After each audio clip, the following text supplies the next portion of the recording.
মদিনার এক দরিদ্র মানুষ ছিল যার নাম সালিম। সালিম খুব সাধারণ জীবন যাপন করত। তার কাছে দারিদ্র্যের কোনো অভাব ছিল না, তার অর্থের সীমা সীমিত, আর সুবিধার কোনো প্রাচুর্য ছিল না। তবুও সে ছিল ধৈর্যশীল, সদয় এবং আল্লাহর প্রতি গভীর বিশ্বাসী।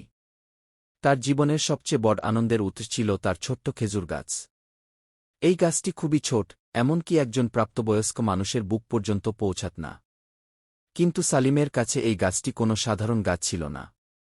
এটি ছিল তার আশা, তার নিয়মিত প্রার্থনার প্রতীক এবং তার জন্য একটি আল্লাহর নেয়ামতের উৎস। প্রতিদিন সালিম সকালে উঠে প্রথমেই তার ছোট্ট গাছটির দিকে তাকাত।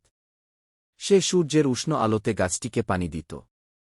শুধু পানি দেওয়াই নয়, সে গাছের চারপাশের আগাছা পরিষ্কার করত। তিনি বুঝতে পারতেন যে কোনো জীবন্ত প্রাণের যত্ন নেওয়া আল্লাহর কাছে প্রশংসনীয়। সালিম প্রায়শই গাছের কাছে দাঁড়িয়ে আল্লাহর প্রতি দোয়া করত। হে আল্লাহ, তুমি যেহেতু রিজিক দাও, এই ছোট্ট গাছটিকে আমার জন্য বরকতের কারণ করে দাও। এই ছোট্ট আমলকেও বড় করে দাও। সালিমের এই ধৈর্যশীলতা এবং আন্তরিকতা একদিন বিশেষভাবে পুরস্কৃত হতে চলেছিল।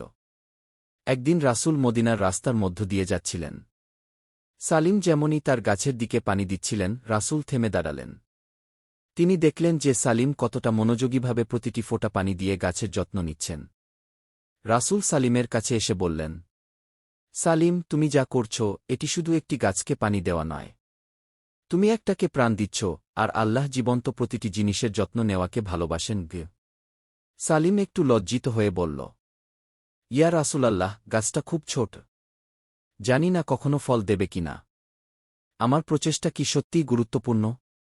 রাসূল মৃদু হাসলেন এবং বললেন, অল্প কাজকে কখনো হালকা করে দেখো না। আল্লাহ কখনো ছোট আমলকেও বড় করে দেন, যদি নিয়ত ভালো হয়। সালিম এই কথাগুলো শুনে নিজের প্রচেষ্টা আরও সতর্কভাবে চালিয়ে গেল। সে বুঝতে পারল যে কোনো কাজ, যত ছোটই হোক না কেন, আল্লাহর চোখে তা মূল্যবান। সে প্রতিদিন আরও মনোযোগীভাবে গাছের যত্ন নিতে লাগল। সময় কেটে গেল। সালিমের ধৈর্য এবং নিয়মিত যত্নের ফল ধীরে ধীরে প্রকাশ পেতে লাগল। গাছটি বড় হতে শুরু করল। তার পাতাগুলো আরও সবুজ হল, শাখাগুলো শক্ত হল, এবং অবশেষে একদিন সালিম দেখতে